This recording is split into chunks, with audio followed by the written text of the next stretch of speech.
Hello everyone, आप सभी लोगों का स्वागत है। आज हम लोग बात करने वाले हैं समाधान सीरीज के तहत करंट इंसाइट में 1 से 15 मई के महत्वपूर्ण करंट अफेयर्स पर। तो लगातार हम चीज़ों को कवर करने का प्रयास कर रहे हैं। इसी क्रम में हम देखते हैं आज का डिस्कशन टॉपिक कौन है, जिस पर बहुत ही महत्वपूर्ण चीज़ों को कवर किया गया है। तो ध्यान रखना है, इसमें सबसे पहले नवरत्न का दर्जा एक कंपनी को दिया गया है जिसे हम लोग IRED कहते हैं, अर्थात इंडियन रिन्यूएबल एनर्जी डिपार्टमेंट जो डेवलपमेंट एजेंसी है उसको नवरत्न का दर्जा दिया गया। तो नवरत्न का दर्जा क्या होता है, उसी के साथ हम लोग देखेंगे महारत्न, मिनी रत्न, सभी कंपनियों के बारे में हम देखेंगे। नेक्स्ट टॉपिक में देखेंगे गोल्डन मैन पर्यावरण पुरस्कार 2024 किसे दिया गया। भारत इस व्यक्ति को दिया गया, साथ ही अन्य कौन कौन से व्यक्ति हैं जिन्हें यह पुरस्कार दिया गया है। नेक्स्ट टॉपिक पर आएंगे तो हिंद महासागर के तल में मानचित्रण का अध्ययन किया जा रहा है, तो इससे संबंधित पक्षों को देखेंगे। साथ ही देखेंगे चक्रवात हिदाया क्या है, जो चर्चा का विषय बना हुआ था। साथ ही देखेंगे नेपाल और भारत के बीच एक विवाद का बिंदु जो रहा है त्रिजंक्शन, जिसे हम लोग कहते हैं, काला पानी, लिम्पुधरा और लिपुलेख, क्यों चर्चा का विषय बना हुआ था। तो इस सभी संबंधित पक्षों को देखेंगे। नेक्स्ट टॉपिक में आएंगे तो देखेंगे सुपरसोनिक मिसाइल जो assistant release of the torpedo, जिसे स्मार्ट प्रणाली कहा जा रहा है। तो ये क्या है स्मार्ट प्रणाली, इस पर विस्तृत चर्चा करेंगे। नेक्स्ट टॉपिक पर आएंगे तो स्पेस प्लेटफॉर्म की चर्चा करेंगे, जहां पर हम स्पेस प्लेटफॉर्म के संदर्भ में महत्वपूर्ण एग्जाम ओरिएंट चीजों को कवर करने का प्रयास करेंगे। नेक्स्ट टॉपिक आएंगे वेस्ट नाइल फीवर, चर्चा का विषय बना हुआ था, तो यह किस प्रकार से लोगों को प्रभावित कर रहा है, यह क्यों WHO के द्वारा इस संदर्भ में कुछ दिशा निर्देश जारी किए गए, सभी तथ्यों को हम देखेंगे। साथ ही हम देखेंगे जो ओरंगुटान फील्ड डिप्लोमेसी क्या है, जैसे पांडा डिप्लोमेसी हुआ करता था, उसी तरीके से ओरंगुटान डिप्लोमेसी क्यों चर्चा का विषय बना हुआ था, इन सभी पक्षों पर हम देखेंगे। फिर ब्लू फ्लैग प्रमाणन हाल ही में एक चर्चा का विषय बना हुआ था, तो यहाँ पर हम देखेंगे ब्लू फ्लैग प्रमाणन क्या होता है। साथ ही भारत में अब तक ब्लू फ्लैग प्रमाणन कितने बीच को दिया गया है, बीच को अर्थात जो समुद्री तट है उसे। साथ ही साथ हम देखेंगे विश्व वन्य जीव अपराध रिपोर्ट 2024 और विश्व प्रेस स्वतंत्रता सूचकांक 2024, इन दोनों रिपोर्ट और सूचकांक को हम एक नजरिए देखते चलेंगे, ताकि यहाँ से महत्वपूर्ण तथ्यों को निकाला जा सके और एग्जाम ओरिएंट बनाया जा सके। नेक्स्ट टॉपिक देखेंगे यूनेस्को की विश्व एशिया प्रशांत क्षेत्रीय स्मृति रजिस्टर, तो यह क्या है, इससे संबंधित महत्वपूर्ण पक्षों को देखेंगे। नेक्स्ट टॉपिक पर आएंगे तो देखेंगे पुलित्जर पुरस्कार 2024, तो इसमें इससे संबंधित महत्वपूर्ण पक्षों को एग्जाम ओरिएंट तथ्यों को निकालने का प्रयास किया जाएगा, ताकि आप आने वाले बीपीएससी जो 70 बीपीएससी है उसके लिए आप तैयार हो सके। साथ ही साथ एक और घोषणा है, आप 20 तारीख से 20 से लेकर 30 से आपको नवंबर तक ध्यान रखना है, प्रत्येक डे आपको करेंट एमसीक्यू आपको लाया जाएगा, जिसमें महत्वपूर्ण करेंट एमसीक्यू के तौर पर होंगे और उसके डिस्क्रिप्टिव ऐसे होंगे जो आपको उससे संबंधित करेंट और उसके जो कोर पॉइंट है, करेंट और प्लस कोर पॉइंट को कवर कराया जाएगा, ताकि आप चीज़ों को और भी बेहतर तरीके से रिवीजन करके जाएं और इस एमसीक्यू सीरीज में आपके अंतिम प्रहार के तौर पर, अंतिम सफलता के तौर पर चीज़ों को प्रोवाइड कराया जाएगा, जिसे हम संजीवनी के तौर पर भी देख रहे हैं। तो चलिए आगे बढ़ते हैं, देखते हैं, चीज़ों को कवर करने का प्रयास करते हैं। तो पहले आप लाइक से सब्सक्राइब जरूर युक्तिया इसको कीजिए, सपोर्ट कीजिए, और हमारे विभिन्न प्लेटफॉर्म से आप जुड़ सकते हैं। व्हाट्सएप चैनल से आप जरूर जुड़िएगा, वहाँ पर डेली आपको पेपर का कटिंग दिया जा रहा है। साथ ही जो इम्पोर्टेंट न्यूज़ है पीआईबी का जो अभी एग्ज़ाम, अभी आपको कम से कम आपको 1 से 5 नवंबर तक का करेंट जरूर करके जाइएगा, ताकि चीज़ों को कवर कर किया जा सके। तो हम धीरे धीरे आपको पेपर का कटिंग उपलब्ध करा देंगे, ताकि चीज़ों को आप कवर करके जाइए। तो लाइक से सब्सक्राइब जरूर कीजिएगा, हमें सपोर्ट कीजिएगा, इंस्टाग्राम, फेसबुक सभी से हमें फॉलोअप कर सकते। तो पहले टॉपिक को देखते हैं। सबसे पहले ध्यान रखिएगा ईडा के बारे में। EREDA जो नवरत्न कंपनी है, उसे कैसे नवरत्न का दर्जा दिया गया है, तो इंडियन रिन्यूएबल एनर्जी के संदर्भ में सबसे पहले ध्यान रखना है, यह स्थापना इसका कब होता है, वर्ष 1987 में इसकी स्थापना होती है। इस कंपनी की भारतीय अक्षय ऊर्जा विकास संस्था जिसे कहते हैं Indian renewable energy development agency, जो लोक उद्यम विभाग है, उसके तहत इसे नवरत्न कंपनी का दर्जा दिया गया है, जिसकी स्थापना वर्ष 1987 में की गई थी। ध्यान रखिएगा, एक गैर बैंकिंग बैंकिंग आपको वित्तीय संस्थान के रूप में की गई थी, तो यहाँ से प्रश्न पूछा जा सकता है कि संस्थान के तौर पर की गई थी। तो यहाँ पर पूछा जा सकता है कि ईडा किस प्रकार की कंपनी थी। तो यह गैर वित्तीय, आपको गैर बैंकिंग वित्तीय संस्थान के रूप में इसकी स्थापना वर्ष 1987 में की गई थी। यहाँ पर इंपॉर्टेंट फैक्ट के तौर पर आपको ध्यान रखना है, जहाँ पर ध्यान रखना है कि गैर वित्तीय बैंकिंग वित्तीय संस्थान एक महत्वपूर्ण इसका नेचर था, जो नवीन और नवीकरणीय ऊर्जा मंत्रालय के अधीन कार्य करता है। तो ध्यान रखिए किस मंत्रालय के अधीन है, यह भी आपको याद रखना है। यह जो संस्था है वो आपको नवीन और नवीकरणीय ऊर्जा मंत्रालय, ministry of new and renewable energy है, उसके तहत यह कार्य करता है। यह ध्यान रखिए यह महत्वपूर्ण रूप से क्या काम करता है। तो महत्वपूर्ण रूप से यह नवीकरणीय ऊर्जा और अच्छे ऊर्जा स्रोतों से संबंधित परियोजनाओं को प्रोत्साहित और विकास करता है। और आपको मैंने व्हाट्सएप चैनल पर प्लस आपको टेलीग्राम चैनल पर आपको अभी हाल ही में जो नवीनतम आंकड़े आए थे क्या चीज़ के, नवीकरणीय ऊर्जा के बारे में, तो उससे संबंधित सभी अपडेट आपको करा दिए गए। जो लोग अभी तक नहीं देखे जाके जरूर देख लीजिएगा, वहाँ पर सारा डाटा फैक्ट आपको उपलब्ध कराया गया है कि नवीकरणीय ऊर्जा के क्षेत्र में भारत किस रूप से विकसित किया है। तो नवीनतम आंकड़ों को भी आप संग्रह करते चलिएगा।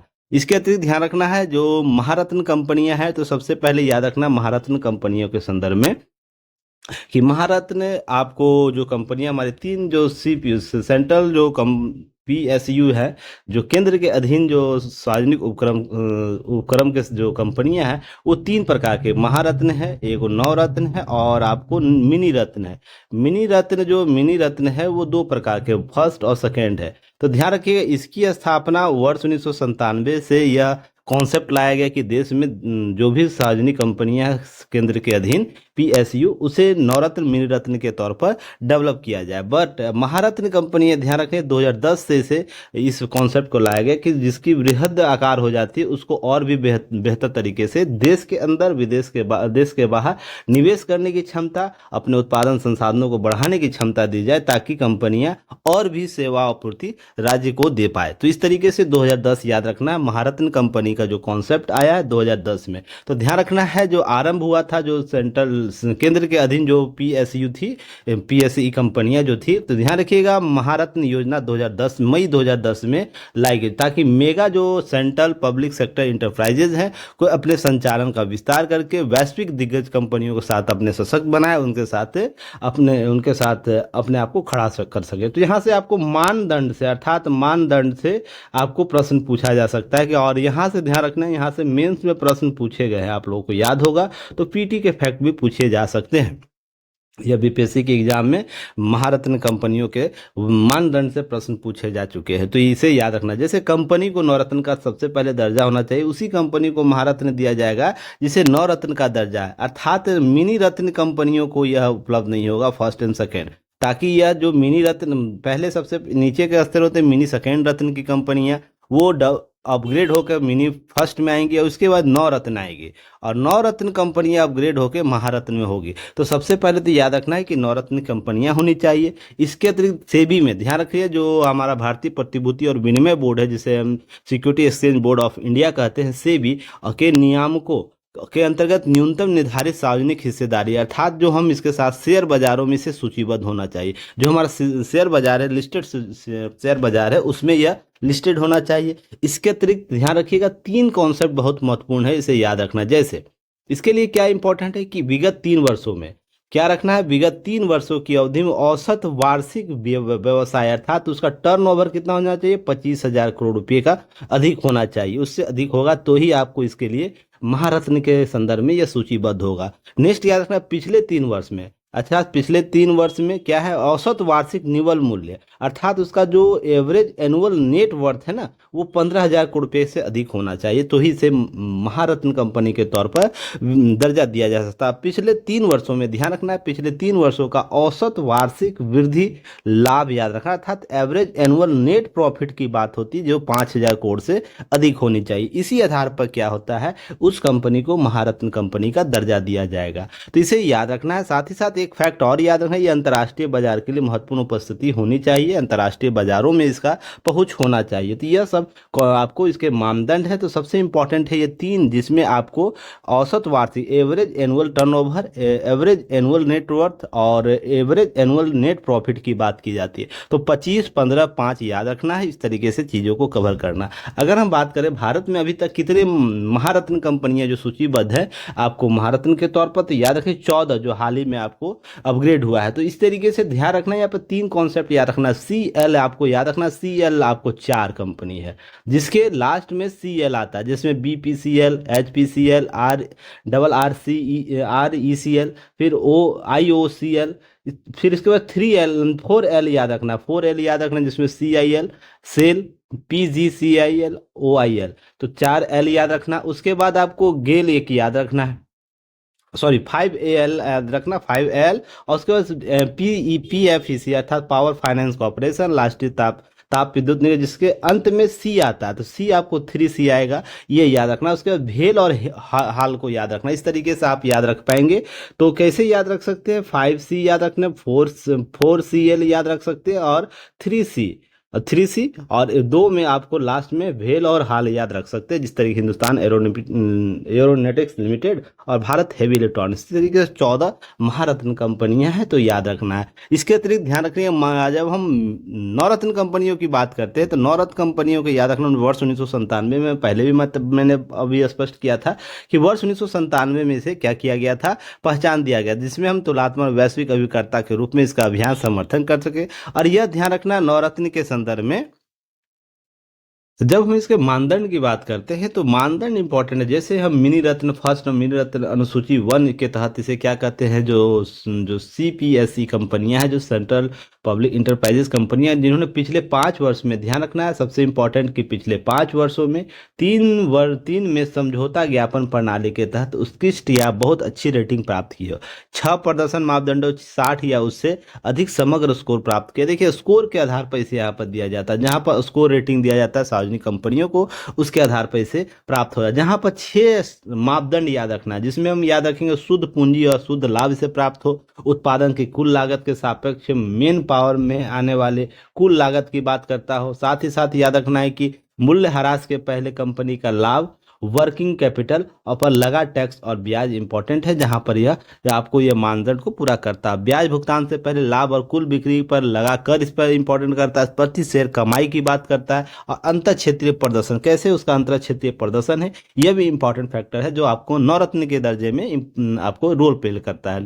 नेक्स्ट हम बात करेंगे जिसमें आपको मिनी रत्न कंपनियों के बारे में बात करते हैं। तो मिनी रत्न कंपनियां भी वर्ष 1997 से सार्वजनिक क्षेत्र के अधिक कुशल और प्रतिस्पर्धी बनाने के लाभ कमाने के लिए सार्वजनिक क्षेत्र के उद्यमों को स्वायत्तता और शक्तियों के बारे में क्या करता है, शक्ति देता है। तो यहाँ पर देखिए मिनी रत्न के संदर्भ में याद रखना, मिनी रत्न 2 प्रकार के मानदंडों को लाता है, एक मिनी रत्न 1 श्रेणी के और मिनी रत्न 2 श्रेणी के। तो यहाँ पर ध्यान रखना है, जो मिनी रत्न कंपनी श्रेणी 1 का दर्जा प्राप्त करने के लिए आवश्यक है कि कंपनी ने पिछले 3 वर्षों में लगातार लाभ प्राप्त किया हो, 3 साल में एक बार कम से कम 30 करोड़ रुपए का शुद्ध लाभ अर्जित किया हो। तो आपको ध्यान रखना, लगातार 3 वर्षों तक लाभांश में वो रहा हो, साथ में एक बार कम से कम 30 करोड़ का लाभ प्राप्त किया, शुद्ध लाभ अर्जित किया। और मनी रत्न श्रेणी 2 की, जिसमें हम पिछले 3 वर्षों से लगातार लाभ अर्जित करता, उसी निवल संपत्ति सकारात्मक हो, और मिनी रत्न सेकेंड का दर्जा अर्थात उसकी सकारात्मक, नेगेटिव में उसका जो बैलेंस होता है वो नहीं होना चाहिए। ये मिनी रत्न श्रेणी 2 की कंपनियों के मापदंड है। तो सबसे इंपॉर्टेंट आपको महारत्न कम से कम याद रखना चाहिए, महारत्न से प्रश्न पूछे जाते, महारत्न कंपनी कौन कौन सी है, साथ ही साथ उसके मानदंड कौन कौन से, आपको ये सब याद होने चाहिए। चलिए आगे हम देखते हैं, अगले टॉपिक पर बात करेंगे। तो सबसे पहले याद रखना है गोल्ड मेन पर्यावरण पुरस्कार। अब देखिए छत्तीसगढ़ के, आपको जो छत्तीसगढ़ के एक हसदेवा प्रोजेक्ट था, अन्य क्षेत्र था, वहां पर इस व्यक्ति के द्वारा बहुत ही बेहतर काम किया गया, जिनका नाम था क्या, आलोक शुक्ला। याद रखना है क्या नाम था, आलोक शुक्ला। उनके द्वारा कम से कम ध्यान रखिए 4.45 लाख हेक्टेयर जमीन से पेड़ पौधों को बचाया गया, पेड़ पौधों को। एक प्रोजेक्ट था जिसका नाम था हसदेव क्षेत्र में अरण्य क्षेत्र में, नाम है अरण्य क्षेत्र में, एक प्रोजेक्ट था अदानी का, उसमें जैव विविधता से संदर्भित, जैव विविधता विविधता से संबंधित अपने कार्य के लिए जो कोयला खदानों से क्या जुड़ा हुआ था, क्या था, कोयला खदान, खदान को बचाया था, जो से सरकार ने अपनी संपत्ति अर्जित करने के लिए अदानी समूह को दिए थे। इसी में हसदेव अन्य क्षेत्र का चर्चा का विषय बना हुआ था। और इस व्यक्ति को उसी उपलब्धि के लिए, जिसमें 4.45 लाख हेक्टेयर जो पेड़ पौधों का था, एकड़ जैव विविधता को इसने बचाया था, तो इसी संदर्भ में इन्हें क्या दिया गया, गोल्ड मैन पर्यावरण पुरस्कार दिया गया। तो ये सब याद रखना है, फैक्ट कम से कम चीजों को कवर करना है। जिनका नाम आलोक, क्या नाम था, आलोक शुक्ला, याद रखना है। वन और ये आदिवासी अधिकार कार्यकर्ता है, जिसे प्रतिष्ठित गोल्डमैन पर्यावरण पुरस्कार 2024 से सम्मानित किया गया। अब यह ध्यान हर्षदेव आपको जो छत्तीसगढ़ में पड़ता है, जो 31 नियोजित जो खदान, कोयला खदानों थे, आपको कितना लाख एकड़ जैव विविधता के समृद्ध जंगलों को बचाया इनके द्वारा। तो ये फैक्ट थोड़ा सा याद रखना, 4.45 लाख हेक्टेयर। और इसके अतिरिक्त देखिए और भी लोगों को दिया गया है, 6 पर्यावरणविदों को यह पुरस्कार दिया गया। तो कम से कम उनका नाम याद रखना, ब्राजील के मार्सेला गोम्स को, ऑस्ट्रेलिया के मुरवाह मारुचि जॉनसन को, टेरेसा विंसेंट स्पेन को, और इंडिया विड्रो संयुक्त राज्य अमेरिका को। तो सबके लास्ट का नाम जो है वो कम से कम याद कर लीजिएगा। इसी से आप कम से कम ऑप्शन में जो दिए रहेंगे ना, आप वहां से पकड़ सकते हैं, जिसमें गोम्स, जॉनसन, विसेंट और विंडोर याद रखना है। उसके अतिरिक्त एक नाम याद रखना है, सीगोलू गोकुलू और नान हेल मथुयो, जो दक्षिण अफ्रीका थे। ये सभी पर्यावरणविद हैं, जो आपको इससे इनके गोल्डन मैन पर्यावरण पुरस्कार दिया जाता है। अगर हम इसे बात करें गोल्डन मैन, ध्यान रखिएगा, इसे ग्रीन नोबेल भी कहा जाता है। इस पुरस्कार को क्या कहा जाता है, ग्रीन नोबेल पुरस्कार। जैसे ही नोबेल पुरस्कार का चर्चा आता है, आपसे यहाँ से प्रश्न बनते हैं, तो ध्यान रखिएगा, ग्रीन नोबेल पुरस्कार गोल्ड मैन पर्यावरण पुरस्कार को बोला जाता है। तो इसे इस तरीके से याद रखना है, कवर करना है। तो ध्यान रखिएगा। इसके अतिरिक्त यह पुरस्कार कब स्टार्ट हुआ था, तो ध्यान रखिएगा 1989 से यह आरंभ हुआ था। इसे भी फैक्ट को थोड़ा सा याद रखना है। 1989 से रिचर्ड और जो रोंडा गोल्डमैन है, उनके द्वारा यह शुरू किया गया, जिसे यह ग्रीन नोबेल पुरस्कार के नाम से वर्तमान में जाना जाता है।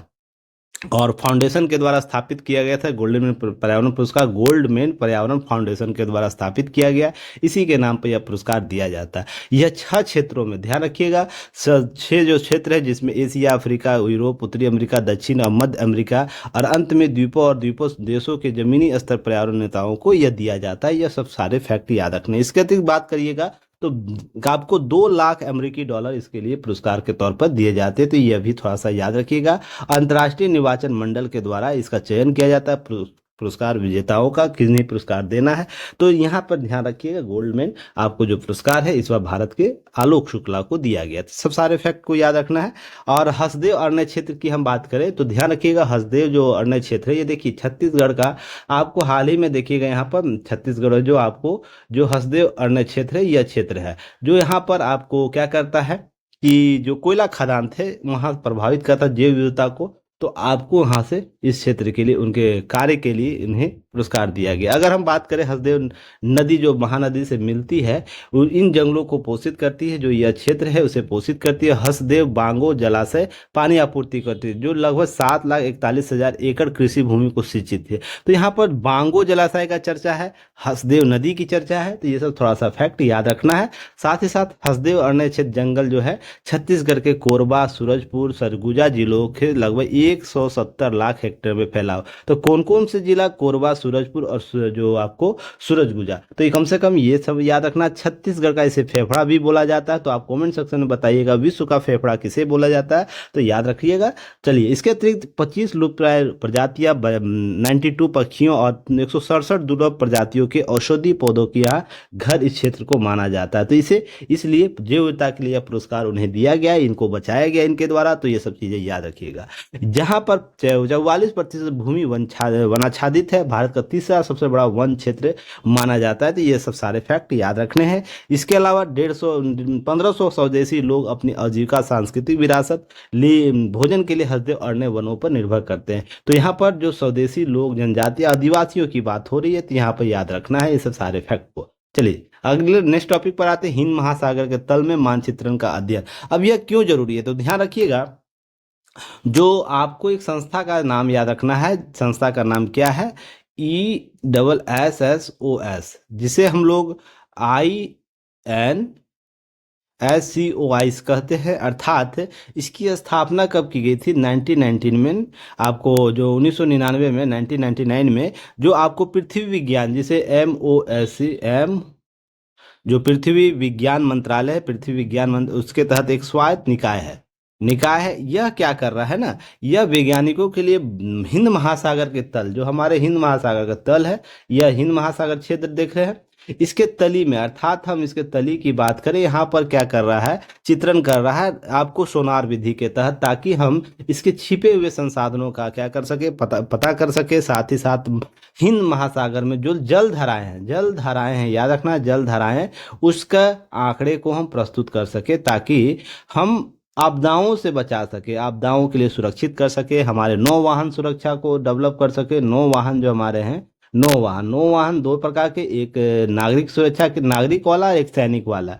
नागरिक कहने का मतलब मछुआरों से लेकर जो भी नागरिक उन्नयन के क्षेत्र में जो कार्य किए जाते हैं, जो आपको आम नागरिक उसका प्रयोग करते हैं। नौसेना अर्थात सुरक्षा के संदर्भ में जो हमारे भारतीय नौसेना कार्य करती है, उसके लिए मानचित्रण किया जा रहा है। तो इसके साथ ध्यान रखिएगा, सबसे इंपॉर्टेंट फैक्टर है। इसके साथ साथ इसका कोर टॉपिक, जहां पर महासागरीय धारा की चर्चा आपको देखने को मिलेगी। तो इस बार महासागरीय धारा को आप लोग अच्छे से करके जाने की आवश्यकता है। यहाँ से प्रश्न जरूर पूछे जा सकते हैं आप लोगों से एग्जाम में। तो अगर हम बात करें इसके अतिरिक्त, तो यहाँ पर भारतीय राष्ट्रीय महासागर सेवा सूचना केंद्र, जिसे हम लोग COIS अर्थात Indian national centre of ocean information service के वैज्ञानिकों ने समुद्री धाराओं और गतिशीलता गहनता की जांच करने के लिए हिंद महासागर के तल के मानचित्रण पर एक अध्ययन किया है, कि किस प्रकार का हिंद महासागर का तल है, जिसके कारण ये प्रभावित होती है या महासागरीय धारा इससे उत्पन्न हो पाती है। तो यहाँ इसकी स्थापना, ध्यान रखिएगा, किसकी?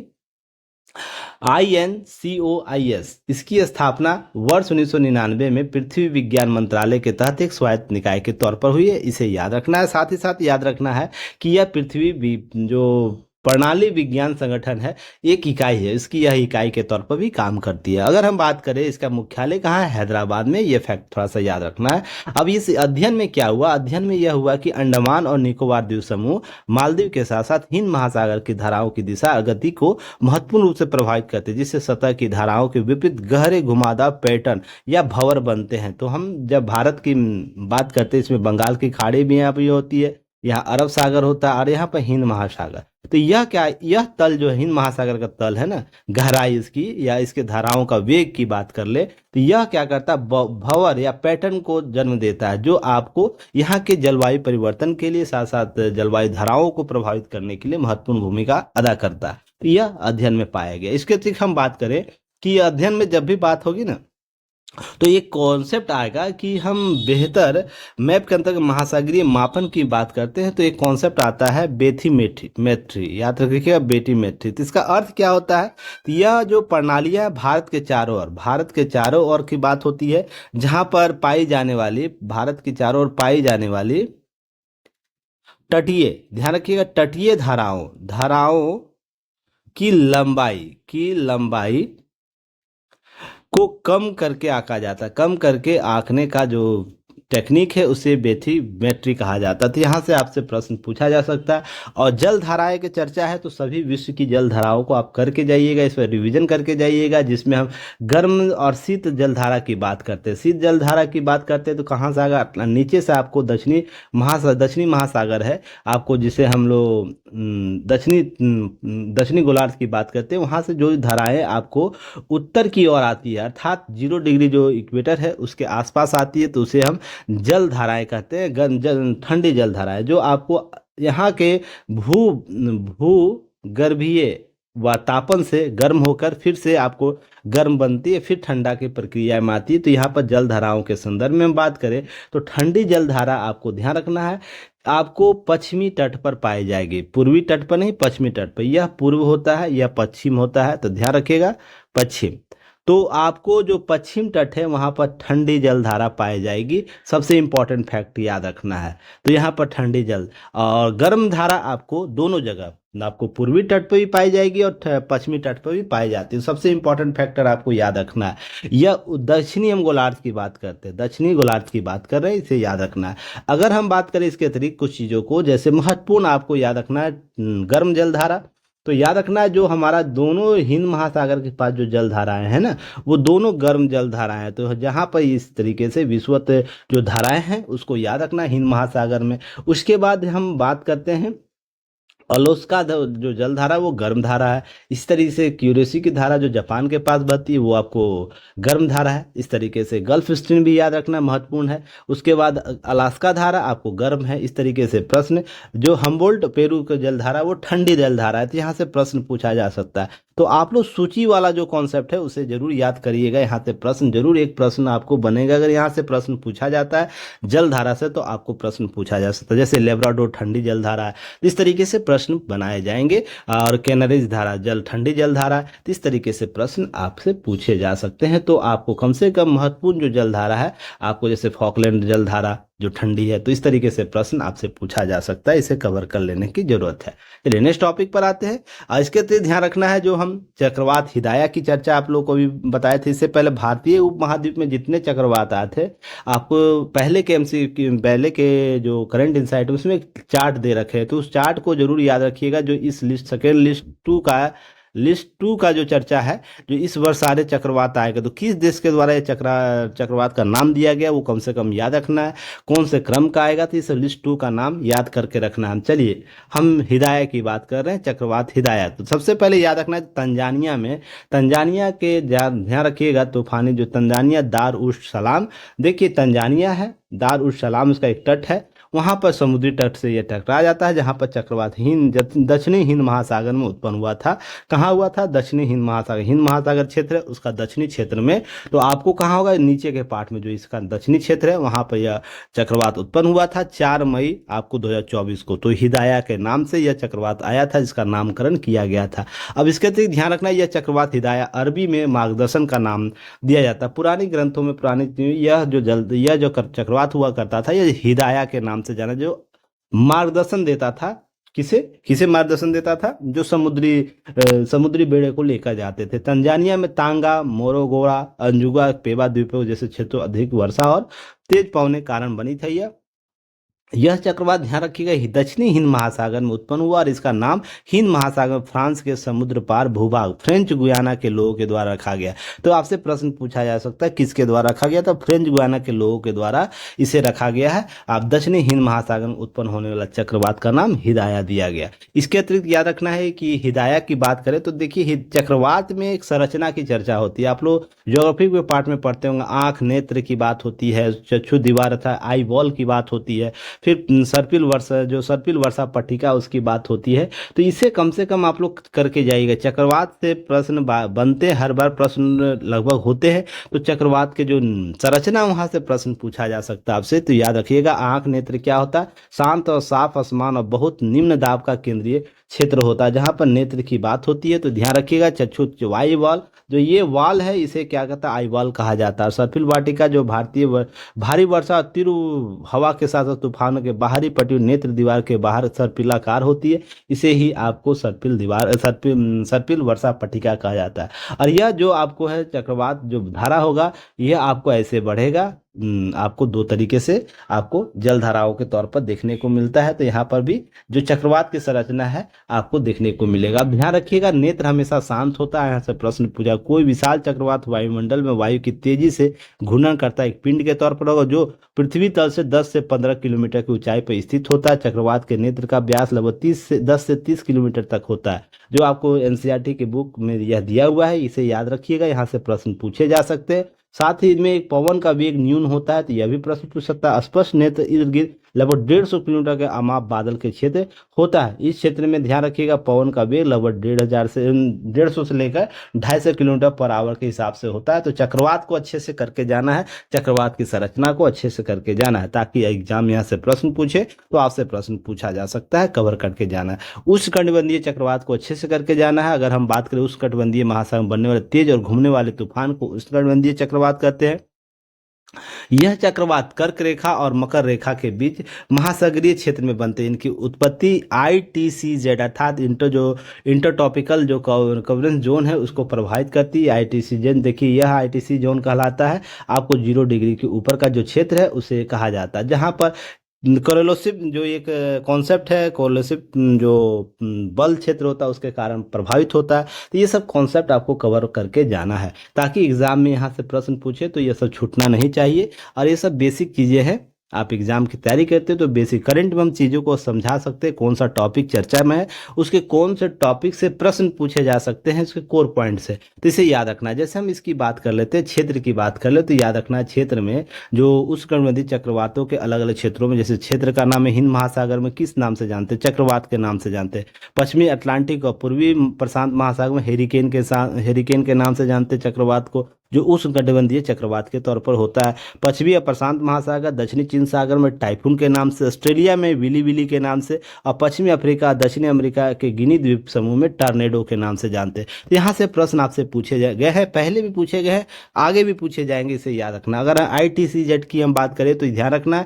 यह एक बदलाव के कारण होता है जिसमें हम दक्षिणी गोलार्ध और दक्षिण पूर्वी व्यापारिक पवन जो 40 डिग्री से लेकर 60 डिग्री ईस्ट के देशांतर के बीच आपको भूमध्य रेखा को पार करती है। यह व्यापारिक पवनें जो कोरियोलिस बल है अपनी दिशा बदल देती है, दक्षिण पश्चिम में से उत्तर पूर्व की ओर बहने लगती है और इससे दक्षिणी पश्चिमी मानसून का रूप भी जानता है जो भारतीय क्षेत्र में आता है। इस तरीके से आपको याद रखना है, यहाँ से प्रश्न बनते हैं, इस तरीके से चीजों को कवर करके जाना। देखिए करंट को केवल करंट के नजरिए से पढ़िएगा तो कभी कवर नहीं होगा।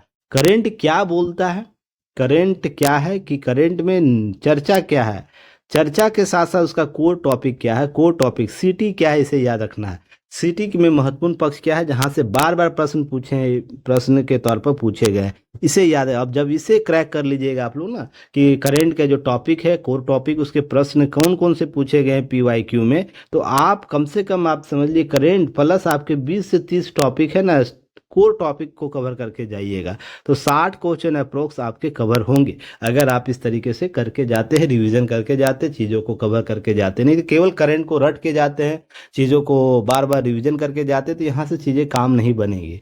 आपको मैंने पहले भी जितने दिनों से मुझसे आप लोग जुड़े हुए हैं, आप लोगों को मैंने शुरुआती दौर से ही बताया, अगर हम न्यूज़पेपर एनालिसिस की बात कर ले उस समय से मैं ये बात बोल रहा हूँ कि करंट को उसके कोर टॉपिक के साथ कवर करके जाने की आवश्यकता है। चलिए नेक्स्ट टॉपिक को आते हैं।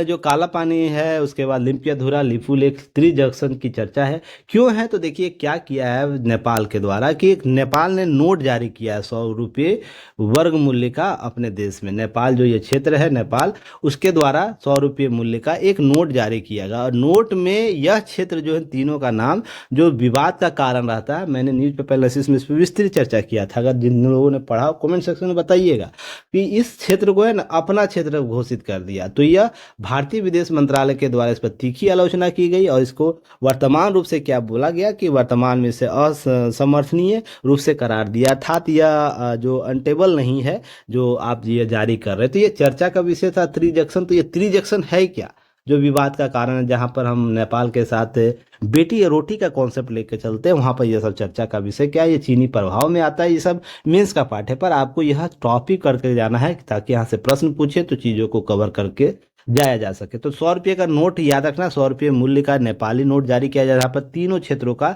मानचित्र यहाँ पर दिखाया जाता है उसमें, और यह क्षेत्र कृत्रिम विस्तार की बात करता है जो हम क्या करें असमर्थनीय रूप से भारत के इसके पहले भी इसके करार दिया। हम जो काली पानी, लिपियाधुरा और लिपू लेक की चर्चा पहले भी विवाद का कारण था, उस समय भारत का यही स्टैंड था, वर्तमान में भी यही स्टैंड है। इससे याद रखना है त्रिजंक्शन जो था इसको चर्चा का विषय बना दिया। अब ध्यान रखिएगा यह भारत और नेपाल के मध्य जो 3 क्षेत्र या त्रिजंक्शन के तौर पर जाना जाता है, जो सुस्ता क्षेत्र जो पश्चिमी चंपारण जिला बिहार को लेकर सीमा विवाद आपको 2 नेपाल के साथ सीमा विवादों को जन्म देता है। तो कम से कम ये दोनों विवाद को अच्छे से करके जाने की आवश्यकता है। यहाँ पर सुस्ता क्षेत्र पश्चिमी चंपारण जिला बिहार में है और त्रिजंक्शन जो उत्तराखंड का जो क्षेत्र है वहाँ पर यह देखने को मिलता है। यह संगोली संधि याद रखिएगा, यहाँ सुगोली संधि, सुगोली का संधि जो है, सुगोली का संधि कब हुआ था 1816 में, यह इससे जुड़ा हुआ था। यहाँ से प्रश्न पूछे जाएंगे तो सुगोली संधि को अच्छे से करके जाने की आवश्यकता है, रिवीजन करके जाइएगा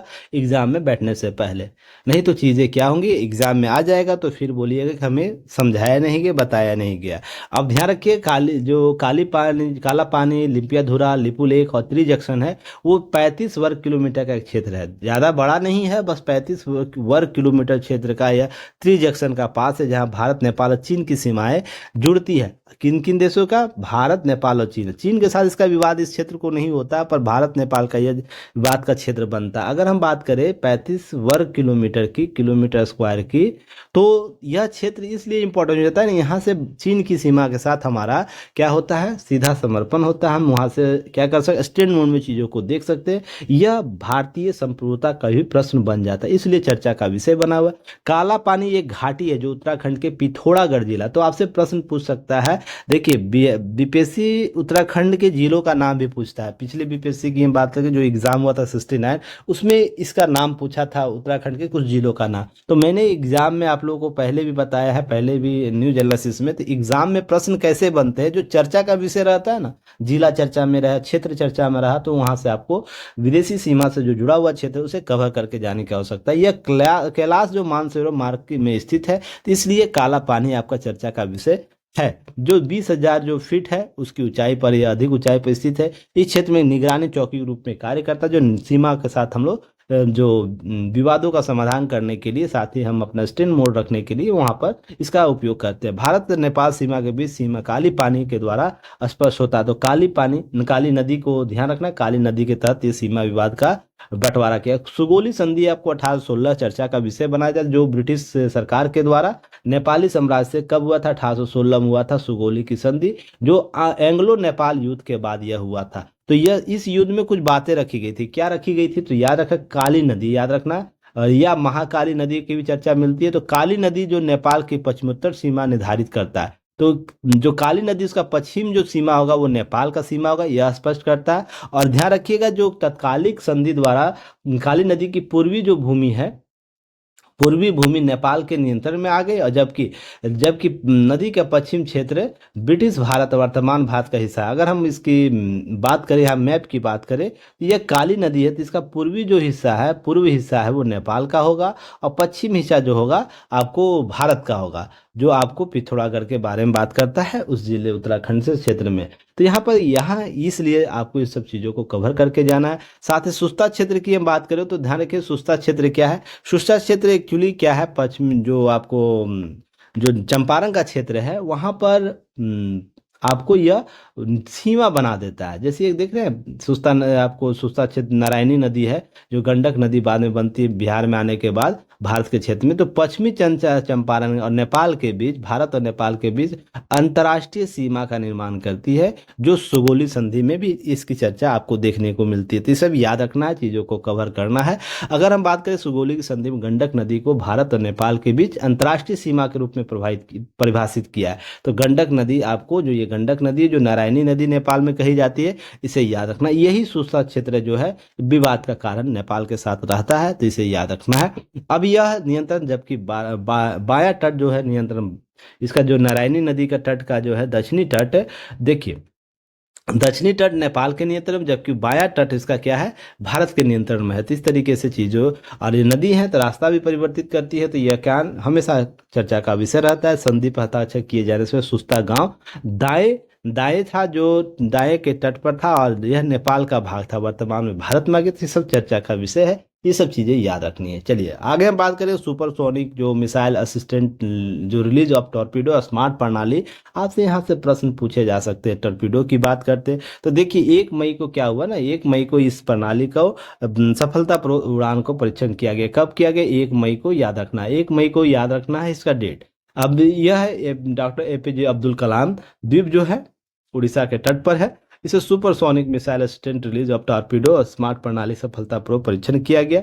यही टॉर्पीडो देखिए, हम किसी जहाज से इस टॉर्पीडो को क्या कर सकते हैं? लॉन्च कर सकते हैं। साथ ही साथ इसका प्रक्षेपण अपने समुद्री बेड़ा को मजबूत करने के लिए भी कर रहे हैं। यह क्या भारतीय नौसेना के द्वारा विकसित किया गया, के लिए विकसित किया गया, याद रखना है।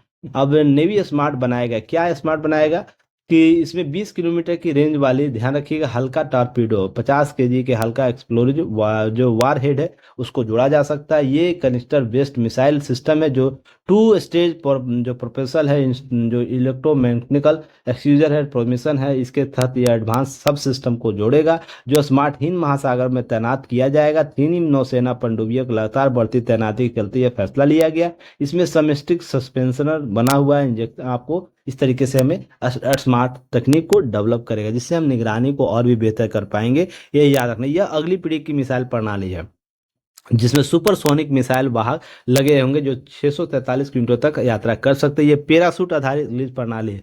आपको ध्यान रखें, पैरासूट भी इसमें लगे हुए हैं जिसमें आपको हल्के वजन के टारपीडो को ले जा सकती है। इस तरीके से चीज़ों को याद रखना है। अब स्मार्ट को जंगी जहाज के साथ साथ तटीय इलाकों पर लॉन्च किया जा सकता है। हम जो हमारा तटीय बीच है वहां से भी लॉन्च किया जा सकता है। याद है, यह 2 चरणों वाली ठोस प्रपल्स प्रणाली है, ध्यान रखिएगा, 2 चरणों वाली, तो इसे भी याद रखना है। इस तरीके से चीज़ों को कवर करना। सुपरसोनिक मिसाइल असिस्टेंट रिलीज जो स्मार्ट टर्पीडो है, आपको पैराशूट आधारित रिलीज सुविधा को उत्पन्न करता है, हल्के टर्पीडो को ले जाता है। साथ ही साथ याद रखना है, यह भारतीय जो गश्ती को मजबूत करेगा। स्पेस प्लेटफॉर्म याद रखना है, स्पेस प्लेटफॉर्म क्या है, यह बहुत ही चर्चा का विषय बना हुआ था। यहाँ से प्रश्न पूछे जा सकते हैं। देखिए डीआरडीओ के द्वारा क्या किया गया ना, डीआरडीओ के द्वारा सबसे पहले बताइए डीआरडीओ के वर्तमान निदेशक कौन है, कमेंट सेक्शन में जरूर बताइएगा।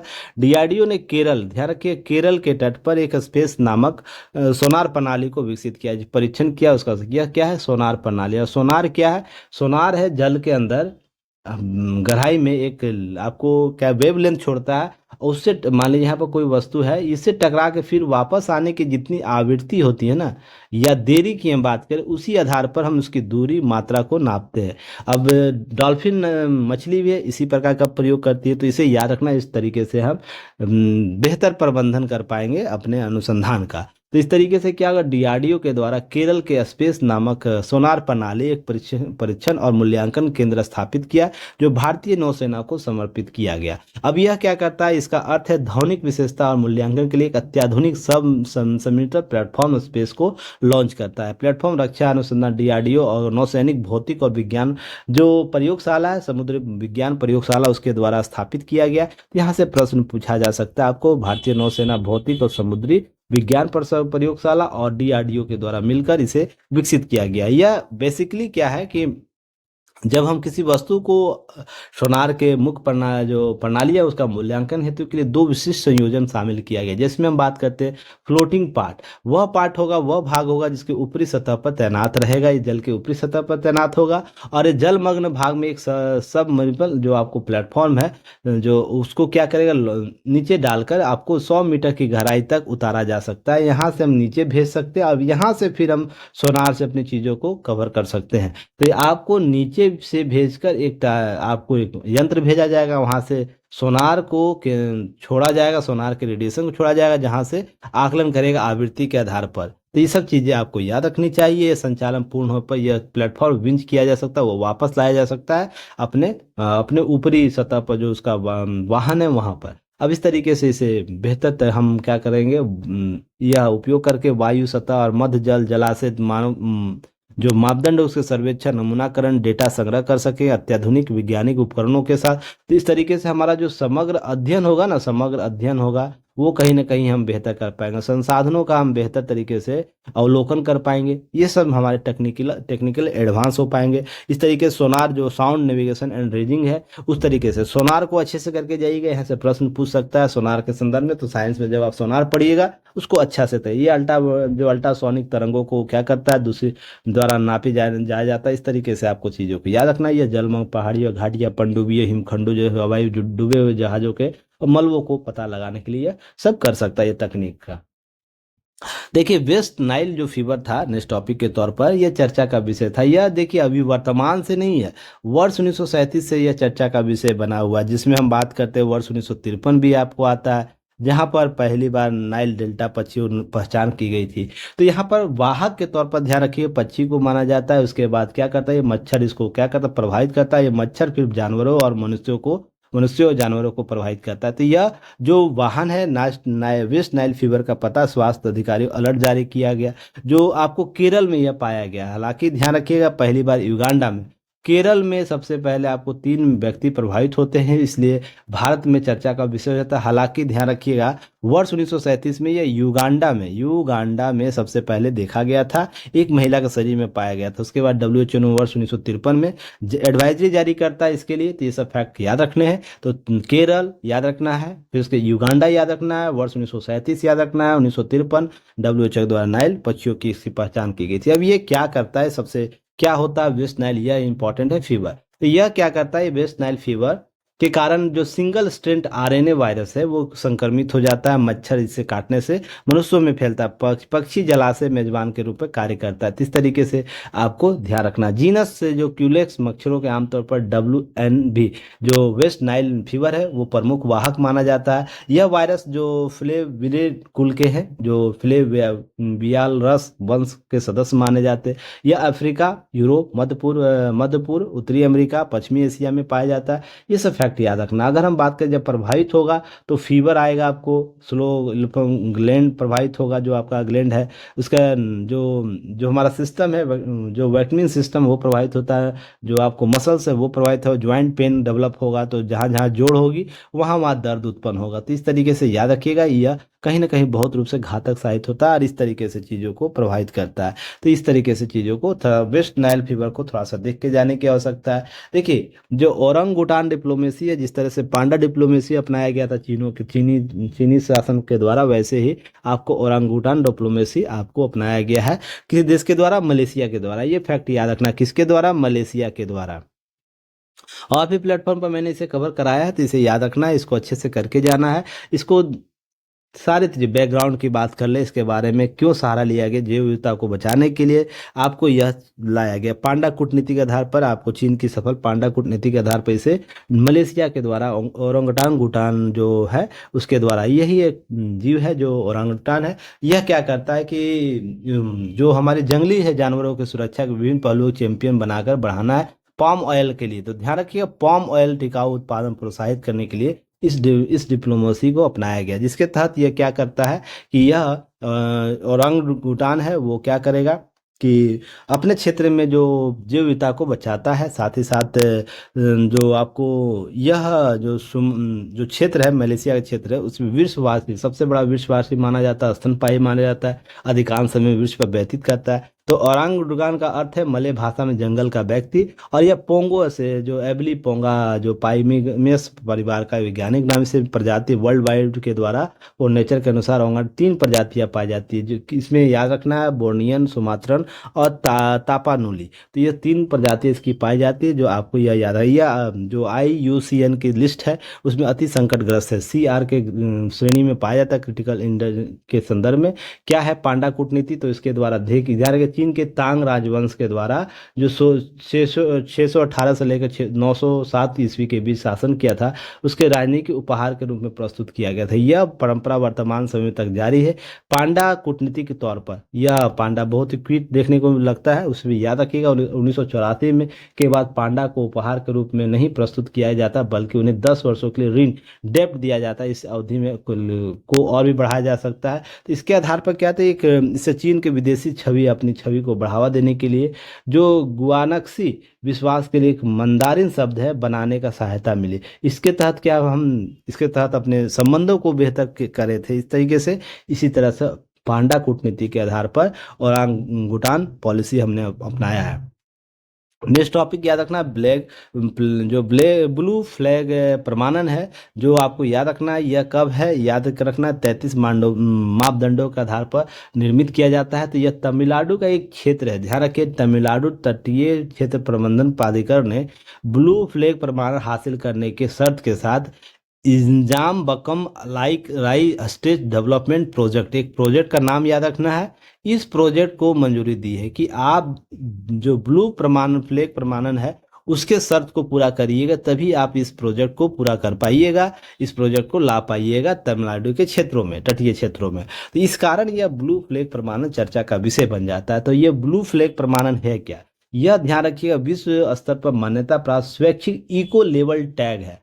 आपको ध्यान रखना है, यह क्या है, टैग है, लेवल है, जो क्या करता है कि समुद्र के तट पर क्या करता है, इसे एक मानक देता है, जिसके आधार पर वो स्वच्छता की बात करता है, प्रबंधन की बात करता है, और लोगों के लिए कितना इजेबल है इसकी बात करता है। यह पर्यावरण अनुकूल स्वच्छ पर समुद्री और नावों को दिया जाता है। तो यह याद रखना ब्लू फ्लैग प्रमाणन अभी तक वर्तमान में 12 है, तो ये भी याद रखना है।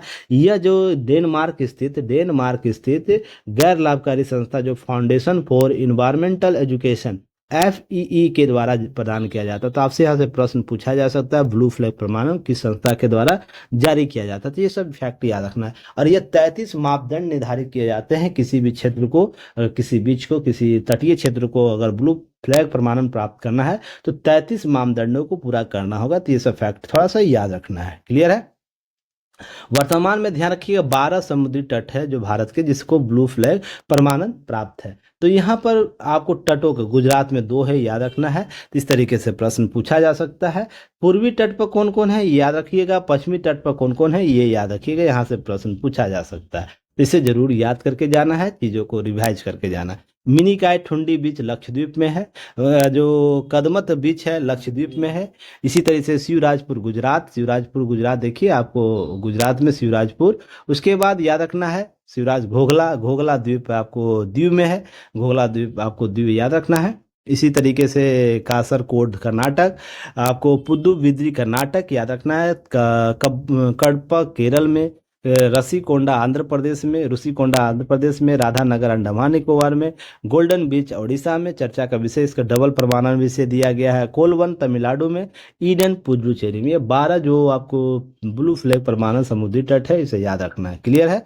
चलिए नेक्स्ट टॉपिक पर आते हैं। वन जीव अपराध रिपोर्ट 2024 जो था उसे आप लोग करके जाना है, रिवीजन करके जाना है। देखिए बेसिकली क्या है कि 2015 से 2021 के बीच, कब से 2015 से लेकर 2021 के बीच क्या किया, 162 देशों के द्वारा यह क्या किया गया, क्षेत्रों में अवैध व्यापार के संदर्भ में, अवैध व्यापार के संबंध में जारी किया गया है। किसके द्वारा, आपको याद रखना है कि जो आपको UNODC है, अर्थात United nation office of drug and crime के द्वारा एक रिपोर्ट जारी किया गया है, जो 2015 से लेकर 2021 के बीच 162 देशों का आकलन किया गया, जहां पर अवैध व्यापार कौन कौन से लिए हो रहे हैं, उसके लिए लुप्त प्राय प्रजातियां हैं, उसके अंतर्राष्ट्रीय व्यापार कन्वेंशन, जो सिटीज जिसे हम बोलते हैं सूचीबद्ध प्रजातियों अवैध व्यापार का यहाँ चर्चा करता है। तो यहाँ ध्यान रखना किसके लिए, तो सिटीज में जो CITES सिटीज में जो वर्णित लुप्त प्राय प्रजातियां हैं उसके अवैध व्यापार के लिए बात करता है। तो यह इंपॉर्टेंट फैक्ट है। तो यहाँ से प्रश्न पूछ सकता है, वर्ल्ड वाइड क्राइम रिपोर्ट, इसे याद रखना। ठीक है ना। तो इस तरीके से चीज़ों को कवर करना। तो किसके द्वारा, सबसे पहले याद रखना है UNODC के द्वारा। किसके लिए, सिटीज के जो रिपोर्ट वन जीव वनस्पति की लुप्त प्राय प्रजातियों के लिए, जो अंतर्राष्ट्रीय व्यापार कन्वेंशन जो सिटीज है उसकी सूचीबद्ध प्रजातियों के अवैध व्यापार की बात करता है इस रिपोर्ट में। अब यह 100 ध्यान रखिए क्या करेगा, तस्करी और उससे जुड़े अपराधों की जानकारी देता है, उसके आकलन की बात करता है, प्रभावों की बात करता है। 2015 से 21 तक के आंकड़े में 162 देशों के अवैध व्यापारों के डेटा को शामिल किया गया इस रिपोर्ट में। तो ये सब फैक्ट याद रखने हैं। इसके अतिरिक्त याद क्या रखना आप लोग, इसके अतिरिक्त याद रखना है जो 15 से 21 के बारे में बात हो रही है, तो अवैध व्यापार में सबसे ज्यादा इंपॉर्टेंट है जानवरों में गेंडे को याद रखना है, और पादपों में देवदार सबसे ज्यादा प्रभावित रहा है प्रजाति इस रिपोर्ट के अनुसार। तो गेंडा और देवदार को याद रखना है। इसके अतिरिक्त याद रखना जो 15 से 21 के बीच में व्यापार संबंधित उत्पादन जब्ती के मामले में सर्वाधिक संख्या परवालों की रही। सबसे ज्यादा जब्ती किसकी हुई, परवालों की हुई। जो परवाल होते हैं ना समुद्री तटों पर परवाल पाए जाते हैं, जो छिछले तट होते हैं जहाँ ज्यादा ठंड भी ना हो, ज्यादा गर्म भी ना हो, उष्ण क्षेत्र जो होते हैं वहां पर परवालों की संख्या ज्यादा होती है। तो वहां से जब्ती या उत्पादों को जो अवैध व्यापार जो किए जाते हैं तो उसमें संबंधित उत्पाद सबसे ज्यादा किसके जब्त किए गए, परवालों के। उसके बाद मगरमच्छ और उसके बाद हाथी है। तो ये सब फैक्ट याद रखना है कि जब्ती जो की गई है अवैध व्यापार का सबसे ज्यादा प्रवाल वस्तुओं की गई, प्रवाल उत्पादों की गई है, यहाँ पे याद रखना है। इसके अतिरिक्त याद रखना है क्या कि जब हम वन्य जीव अवैध व्यापार के तहत जीवों की जब्ती में 15 से 19 के धीरे धीरे वृद्धि हुई है, 20 और 21 में इसमें गिरावट हुई थी, क्योंकि उसमें कोरोना काल था, आप चीजें समझ रहे होंगे। पर 20-21 में फिर तीव्र वृद्धि हो गई पादप प्रजातियों की जब्ती के लिए। तो ये सब फैक्ट आपको याद रखना है। अगर हम बात करें UNODC की बात करें तो ध्यान रखना UNODC जो है आपको 1997 में गठित होती है। बाद में इसका नामकरण 2002 में इसका नाम बदल कर वर्तमान में United nation office of drug कर दिया जाता है। तो ये सब फैक्ट थोड़ा सा याद रखना है। जैसे हम बात करें UN ओडीसी संयुक्त राष्ट्र के अंतर्गत एक कार्यालय है जिसकी स्थापना United Nation International Drug Control Programme के तहत संयुक्त राष्ट्र अपराध निवारण आपराधिक न्याय विभाग, जिसमें हम CPCZ कहते हैं, crime prevention and criminal justice division के तौर पर संयोजक के तौर पर की गई थी। स्थापना वर्ष 1997 में इसकी हुई थी, पर इसका वर्तमान जो नाम है याद रखिएगा, इसका मुख्यालय वियना में ऑस्ट्रिया में है। ऑस्ट्रेलिया के वियना जो राजधानी है वियना में है। और इसको 2002 में इसका नाम बदलकर क्या कर दिया गया, जो ये दोनों था, जो office of drug control of crime prevention के रूप में की गई थी। अब इसकी स्थापना जो 2002 में इसका नाम बदलकर United nation of the drugs and crime UNODC कर दी गई थी। यहाँ से फैक्ट आपको प्रश्न पूछे, जो क्या कहता है, महत्वपूर्ण से जो मादक द्रव पदार्थ है, अंतर्राष्ट्रीय मादक पदार्थ नियंत्रण के लिए बीच सचिवालय और संयुक्त राष्ट्र नशाखोरी नियंत्रण कोष को गति एकीकृत करता है, उसे संयोजित करता है, दिशा निर्देश जारी करता है। आज का अंतिम टॉपिक है, नहीं एक और टॉपिक होगा, एक दो टॉपिक। चलिए इसके बाद हम बात करते हैं विश्व प्रेस स्वतंत्रता सूचकांक। तो यह क्या है विश्व प्रेस स्वतंत्रता सूचकांक? देखिए इसको इंपॉर्टेंट श्रेणी में रखें, यहाँ से प्रश्न जरूर पूछेंगे, सूचकांक के तौर पर प्रश्न जरूर बनता है, तो यहाँ से प्रश्न पूछे जा सकते हैं। देखिए यही आपको सूचकांक को याद रखना है। जहाँ गुड स्थिति वाली है तो कुछ देशों में गुड स्थिति है। उसके बाद हम बात करें जो भारत का स्थिति है, सबसे क्या वेरी सीरियसली क्षेत्र में है, जहाँ प्रेस स्वतंत्रता की बात करते हैं। यहाँ पर ध्यान रखिएगा कि जब सूचकांक की बात होती है, रिपोर्टर्स विदाउट बॉर्डर्स की बात होती है, जो फ्रेंच में रिपोर्टर्स सेंस फ्रंटियर्स के रूप में इसे जाना जाता है। इसके द्वारा विश्व प्रेस स्वतंत्रता सूचकांक जारी किया गया। 180 देशों में भारत की रैंक 2023 में 161 थे और 2024 में 169 है। तो आपको 3 स्थानों की क्या हुई, सुधार हुआ है। तो ये फैक्ट याद रखना है आपको, यह सुधार के तौर पर देखा जा रहा है। यहाँ पर इसके अतिरिक्त हम बात करें, पाकिस्तान 192 रैंक पर है, श्रीलंका 150 पर, तुर्की 158 स्थान पर। हमारा पड़ोसी देश जिससे हमारा संबंधित क्षेत्र रहा है, जहाँ पर चर्चा का विषय रहता है, ये सब चीज़ों को याद रखना। रैंकिंग बात करें, नॉर्वे सबसे टॉप पर है, उसके डेनमार्क, स्वीडन याद रखना, उसके बाद नीदरलैंड, फिनलैंड याद रखना इस फैक्ट को। साथ ही साथ अंतिम रैंक की बात करें तो 178 पर अफगानिस्तान, 179 पर सीरिया, 180 पर इटरिया। ये सब फैक्ट याद रखने हैं। थोड़ा सा यहाँ से प्रश्न पूछे जा सकते, भारत का कम से कम स्थान जरूर याद करके जाइएगा। और इसके अतिरिक्त हम बात करें रिपोर्टर्स विदाउट बॉर्डर की, तो याद रखिए ये 2002 में फ्रांस की एक स्थित एक अंतर्राष्ट्रीय गैर सरकारी संगठन है। तो याद रखना है कब, 2002 का डेट याद रखना। फ्रांस में अंतर्राष्ट्रीय गैर सरकारी संगठन द्वारा इसको स्थापित किया। वार्षिक रैंकिंग इसे के द्वारा जारी किया जाता है, सब फैक्ट याद रखना है। 5 प्रमुख श्रेणियों में, अर्थात राजनीतिक संदर्भ में, कानूनी ढांचा कैसे, आर्थिक संदर्भ कैसे, सामाजिक संदर्भ, सुरक्षा कैसे दिए जाते हैं पत्रकारों को, इसके संदर्भ में। इसका मुख्यालय पेरिस में है, यह याद रखना है। अब यह क्या है, RS जो है जो यह संयुक्त राष्ट्र यूनेस्को, यूरोप की परिषद और जो एक फ्रैंकोफोनी के अंतर्राष्ट्रीय संगठन सलाहकार का दर्जा प्राप्त है। तो आपसे पूछा जा सकता है रिपोर्टर्स विदाउट बॉर्डर्स को किस संस्था में आपको सलाहकार का दर्जा प्राप्त है, क्योंकि यह स्वतंत्रता की बात करता है, मानवाधिकार की बात करता है और अभिव्यक्ति की आज़ादी की बात करता है। तो यह क्या है, इन संस्थाओं में इसको एक सलाहकारी के तौर पर इसे स्थान दिया गया। सब सारे फैक्ट को याद रखना है। क्लियर है? चलिए नेक्स्ट टॉपिक पर आएंगे। यूनेस्को के विश्व एशिया प्रशांत क्षेत्रीय स्मृति रजिस्टर आपको जारी किया गया है। यह ध्यान रखिएगा, इसमें तीन का नाम याद, जिसमें रामचरितमानस, पंचतंत्र और एक याद रखिएगा सहृदयालोक स्थान, उसको दिया गया है, जिसमें एशिया जो प्रशांत क्षेत्र है उसमें स्मृति रजिस्टर के तौर पे इसे शामिल किया गया। जो यह है, जो तीनों की रचना कौन कौन करते हैं, तो याद रखिएगा सहृदयानंद स्थान का आनंद वर्धन के द्वारा, पंचतंत्र पंडित विष्णु शर्मा के द्वारा, और रामचरितमानस का आपको आचार्य जो थे आपको याद है गोस्वामी तुलसीदास के द्वारा आपको इसको लिखित किया गया। अब यह ध्यान रखिएगा, इसकी घोषणा कहाँ की गई, 10वीं बैठक हुई थी किसकी, जो ध्यान रखिए कि memory of the world committee for the Asia and the Pacific, जो उसका 10वीं आपको बैठक हुई थी, उसके द्वारा इंदिरा गांधी राष्ट्रीय कला केंद्र में इसकी बैठक हुई थी। वहाँ पर इस 10वीं बैठक में इसकी घोषणा की गई। तो आपको यहाँ से नाम याद रखना है, नाम याद करके जाना है। अगर हम बात करें इसके अतिरिक्त कि यह जो है यह क्या करेगा, जो यह उलान बटोर में आयोजित इस बैठक में, याद रखिएगा उलान बटोर आयोजित बैठक में 38 प्रतिनिधियों 40 पर्यवेक्षक शामिल हुए थे।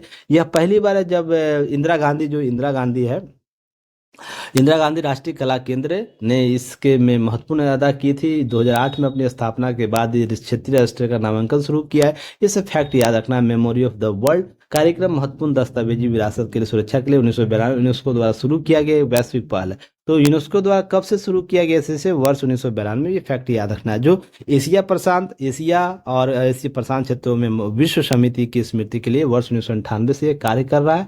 और यह क्या कर रहा है कि सूचीबद्ध कर रहा है ताकि हम अपनी सांस्कृतिक विरासत को क्षुण्ण बनाए रख सके। ये सब सारा फैक्ट याद रखनी है। इसके अतिरिक्त चलिए लास्ट टॉपिक है पुलित्जर पुरस्कार 2024। इसे याद करके जाना, अच्छे से कवर करके जाना। यहाँ से प्रश्न जरूर पूछे जा सकते हैं। 7 मई को 2024 को याद रखना है। 2024 को अमेरिका के कोलंबिया विश्वविद्यालय के द्वारा पुलित्जर पुरस्कार 2024 की घोषणा की गई थी। अब यह ध्यान रखिए क्या है, तो यह पत्रकारिता का क्षेत्र में दिया जाना सबसे प्रतिष्ठित पुरस्कार है। आप पत्रकारिता नोबेल भी इसको हम लोग कह सकते हैं, जो 15 पत्रकारिता क्षेत्र में दिया जाता है, 8 कला श्रेणियों में दिया जाता है। तो इसे याद रखना है। तो कम से कम जो पत्रकारिता है उस श्रेणी का जो आपको है इसे याद रखना है। तो यहाँ पर पत्रकारिता श्रेणी महत्वपूर्ण जो लोक सेवा के लिए प्रोफेसर पब्लिका को दिया गया, खोजी रिपोर्टर द न्यूयॉर्क टाइम्स की हना डेयर को दिया गया, अंतर्राष्ट्रीय रिपोर्टिंग के लिए द न्यूयॉर्क टाइम्स को दिया गया, संपादकीय लेखन के लिए द वाशिंगटन पोस्ट समाचार पत्र के डेविड ई टॉफमैन को दिया गया। अब ब्रेकिंग न्यूज जो फोटोग्राफी के लिए राइटर्स समाचार एजेंसी की फोटोग्राफी टीम को दी गई। सब फैक्ट थोड़ा सा याद करके जाना है। आप पुलित्जर पुरस्कार की हम बात कर ले तो ध्यान रखिएगा यह स्थापना इसकी 1904 में पत्रकारिता कला उत्कृष्ट उद्यान से यह शुरू होता है। ध्यान रखिए कब से, 1904 के ईस्वी से यह पुरस्कार की आरंभ अमेरिका के जोसेफ पुलित्जर के द्वारा की गई थी, जो हंगरी मूल की थी।